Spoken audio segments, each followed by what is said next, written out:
자, 오늘도 뜨거운 이슈 시원하게 풀어봅니다.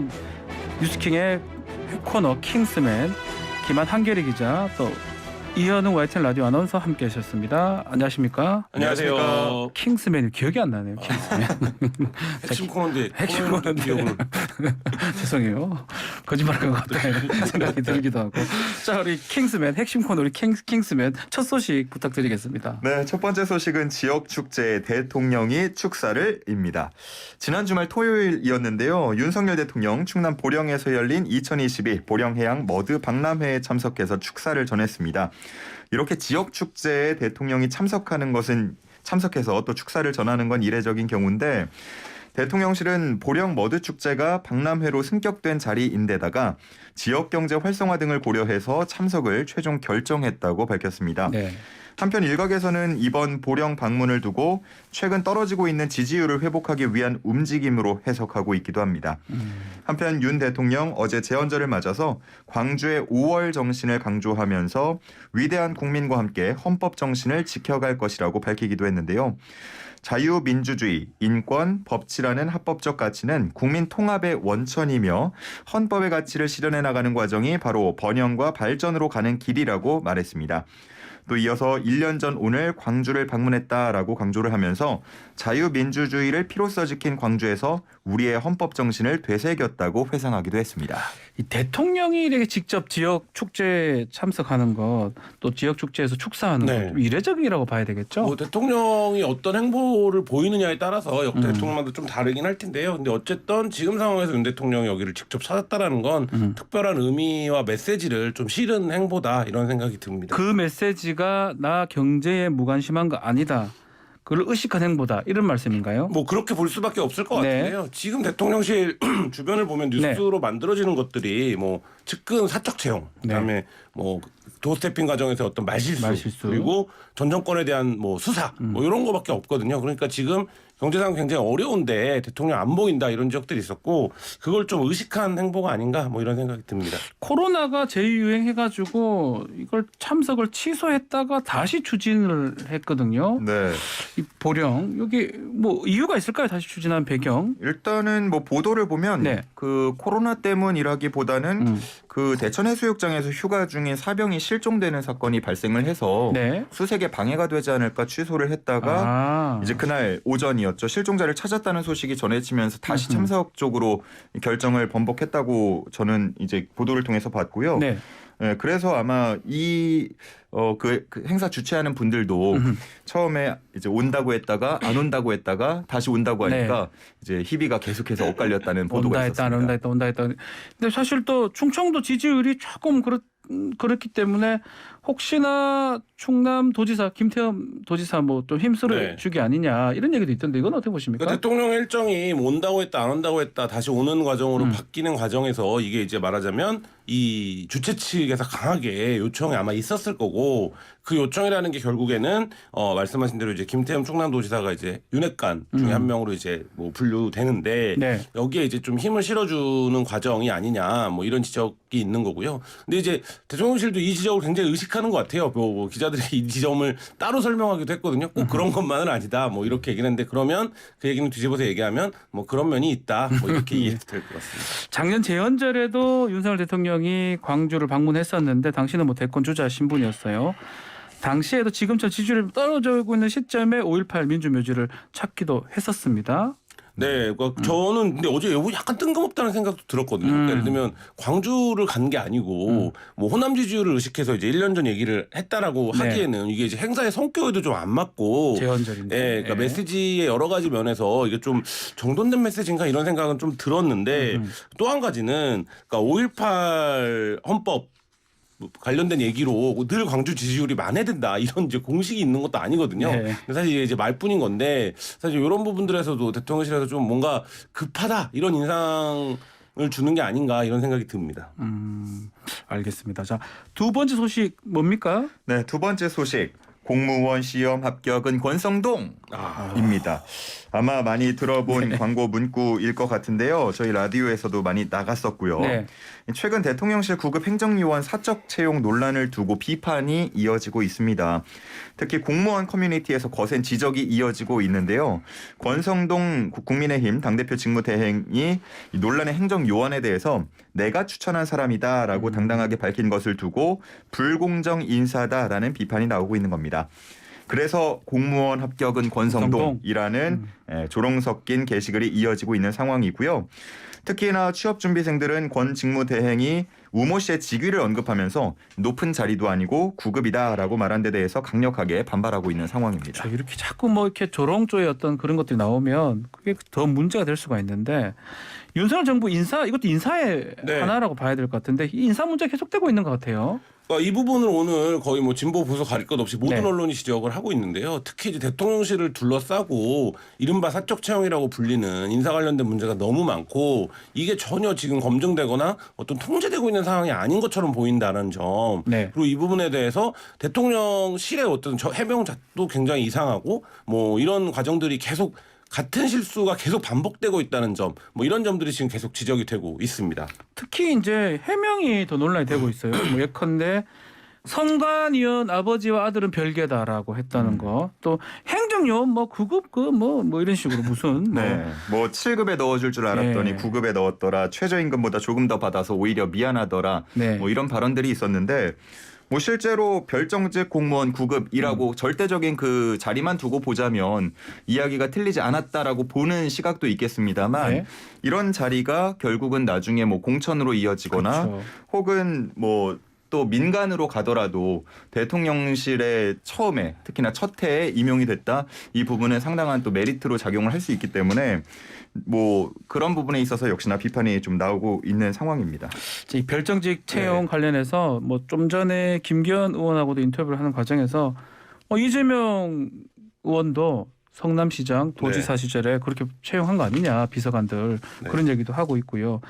전 정부는 어땠냐라고 조금 얘기를 계속 하고 있거든요.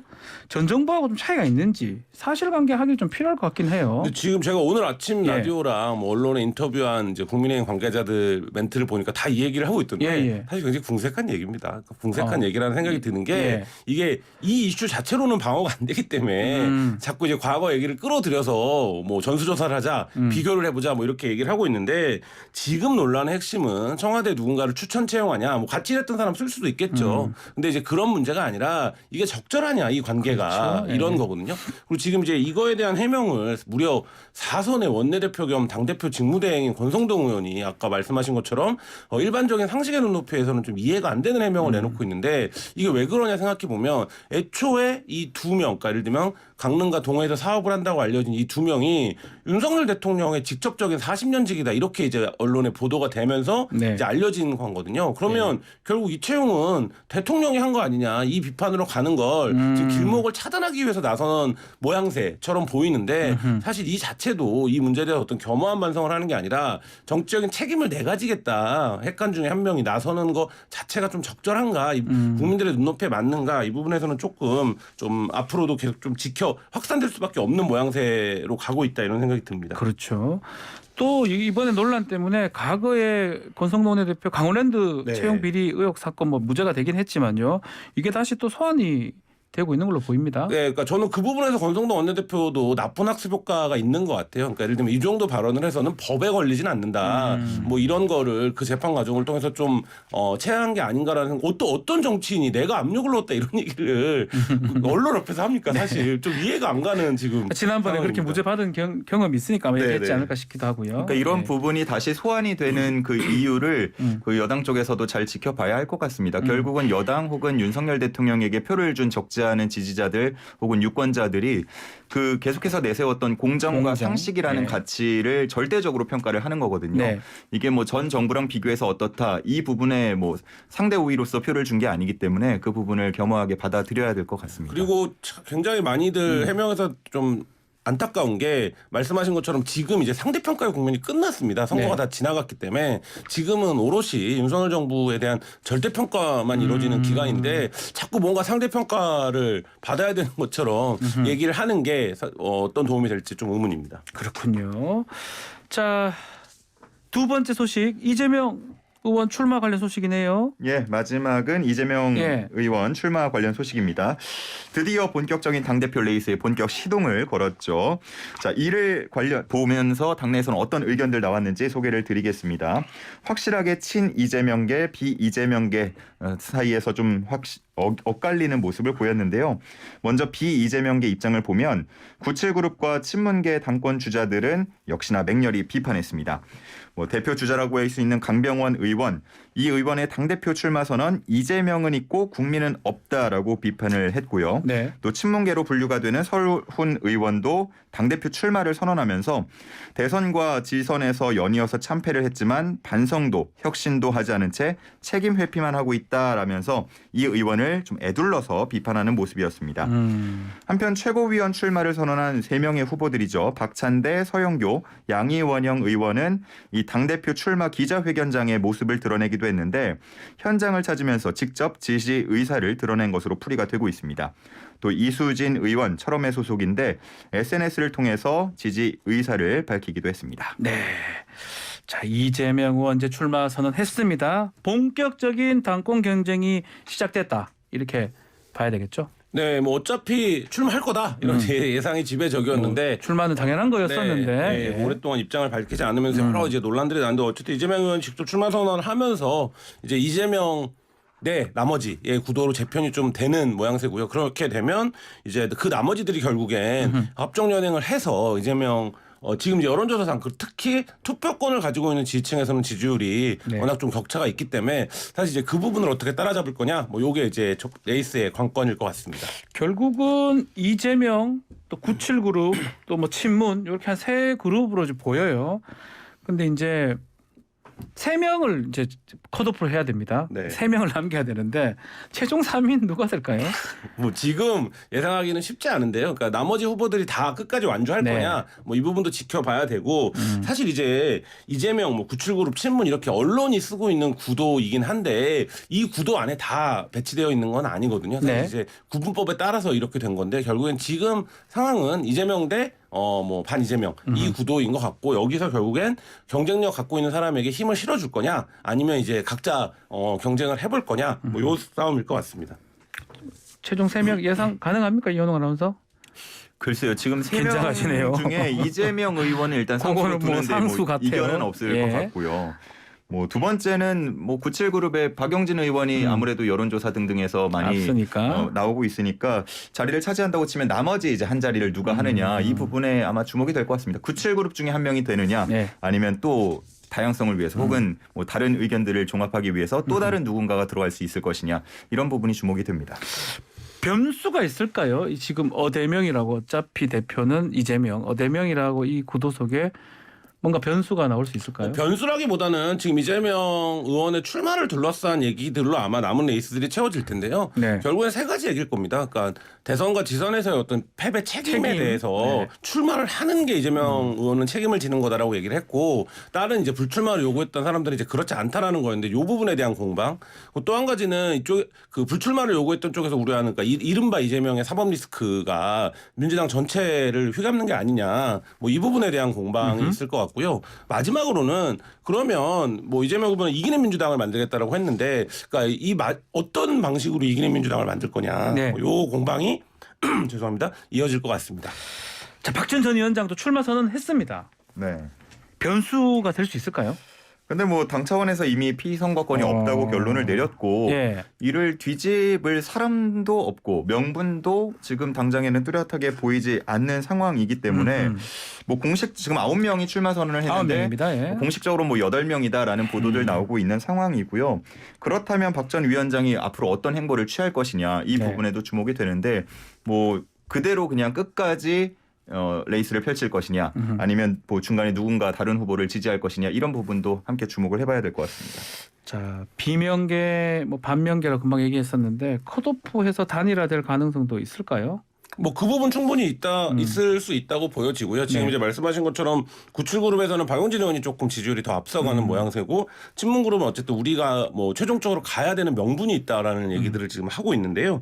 그럼 이렇게 보면 어쨌든 컷오프 3명이 남으면 의도하건 의도하지 않건 네. 이제 표가 아마 그 지지를 특정 후보에게 가는 방향 뭐 이런 걸로 정리가 되지 않을까 싶습니다. 최고위원 구성에도 관심이 많이 쏠리고 있습니다. 마찬가지로 여기도 친명 대 뭐 비명 아니면 친문 이렇게 구도로 나뉘는데 이것도 컷오프가 지금 있어요. 네. 컷오프가 중앙위에서 100%로 지금 하는데 뭐 이른바 친명 뭐 서영교 의원은 본인은 친명 아니라고 금방 얘기를 하셔가지고 그냥 분류상으로 정청래, 박찬대, 양유한영, 서영교, 장경태, 이수진 친명을 분류했고 친문으로는 고민정, 윤영찬 또 개파색이 없는 송갑석 이렇게 분류가 돼 있는데 어떻게 보십니까? 일단 이거는 저는 이재명 의원이 어제 이제 출마 선언 입장을 밝히면서도 개판은 없다 이렇게 선언을 했거든요. 네. 근데 이제 그림을 놓고 보면 이재명 당대표와 언론에서 누가 봐도 이제 이재명계로 분류되는 의원들이 최고위원회를 다 차지한다 이런 그림으로 갔을 때 사실 이제 어떻게 비출까 이 면을 보면 저는 사실 이 부분에서는 민주당 투표권을 가진 분들이 좀 전략적 투표를 할 수도 있다 이런 생각이 듭니다. 역대 그 전당대회에서도 당대표를 선택한 투표 민심과 최고위원을 선택하는 민심이 달랐던 적이 있거든요. 사실 그게 뭐 길게 보면 당에도 도움이 된다 이런 생각은 듭니다. 네, 그러니까 어떻게 될지는 알 수는 없다라는 거네요. 그렇죠. 네. 뭐 그리고 어차피 당 대표가 지명할 수 있는 최고위원도 2명이 또 있다 있으니까. 보니까 뭐 그것까지 포함해서 과반만 채울 수 있다면 앞서 말씀하신 대로 전략적인 선택도 가능할 거라고 봅니다. 네. 자, 1916님 대구에서 비가 많이 옵니다. 서울 괜찮나요? 예, 서울은 아직 비가 오지 않습니다. 자, 6150님 아침에 노량진 학원 가려고 졸린 눈 비비는 동생을 보니 속상하네요. 공무원 합격. 노량진. 공정과 상식이 무너지는 것 같습니다. 라고 말 주셨고요. 1747님 커피 쿠폰 언제 받나요? 라고 하는데 예, 커피 쿠폰 저희가 청취율 조사 끝난 후에 취합을 해서 보내드리겠습니다. 7월 말쯤에 보내드리도록 하겠습니다. 자, 오늘 킹스맨 여기서 마무리하겠습니다. 이현웅 아나운서, 김한 기자님 두 분 감사합니다. 네, 감사합니다.